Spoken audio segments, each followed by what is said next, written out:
Comment configurer votre guide de style Relume dans Webflow pour garder votre projet organisé et rendre les modifications globales faciles. Commençons par dupliquer une copie d'un guide de style Relume clonable. C'est votre projet de départ Webflow pour chaque projet. Il est construit et maintenu par notre équipe pour se synchroniser parfaitement avec tout ce qui concerne Relume. Naviguez vers la page du guide de style et c'est là que vous trouverez les styles de base et les classes de structure, tous construits avec le système de nommage Client First de FinSuite. Commençons par les couleurs. Nous voulons ajouter toutes les couleurs de votre projet dans le panneau des variables. Couleurs de marque. Cela concerne toutes les valeurs de couleurs principales que l'on trouvera dans l'ensemble de votre projet. Couleurs neutres. Celles-ci sont utilisées pour des éléments tels que les arrière-plans, les bordures et les ombres, plus la toile pour soutenir les couleurs de la marque. Enfin, les couleurs système. Celles-ci sont utilisées pour des éléments tels que les états de succès, d'erreur et d'avertissement. En naviguant vers la typographie, mettons à jour d'abord la balise principale du corps.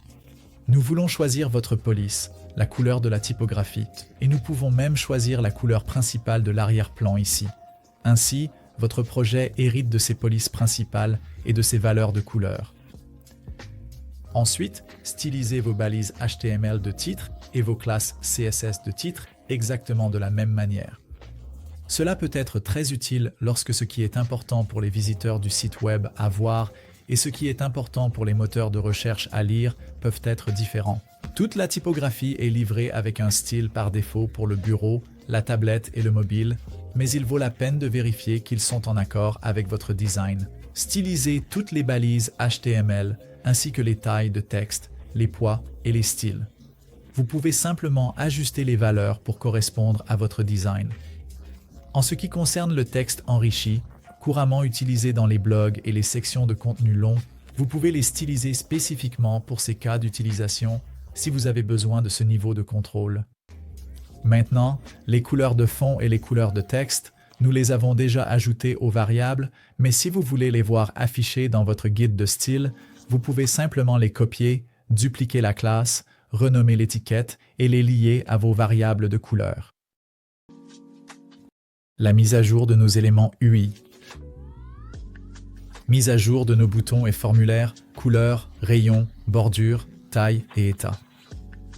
Cela inclut le survol, l'appui, le focus, le placeholder et n'oublions pas nos états de succès et d'erreur. Les icônes se présentent sous forme d'images et de SVG, et ensuite nous avons nos classes de structure, qui idéalement n'ont pas besoin d'être modifiées. Pour en savoir plus sur le choix des classes de structure et de style que nous venons de parcourir, consultez la documentation de FinSuite sur Client First. Maintenant que notre projet est configuré pour réussir, nous avons ajouté tous nos styles et nous sommes prêts à apprendre comment importer sans effort de Relume dans Webflow.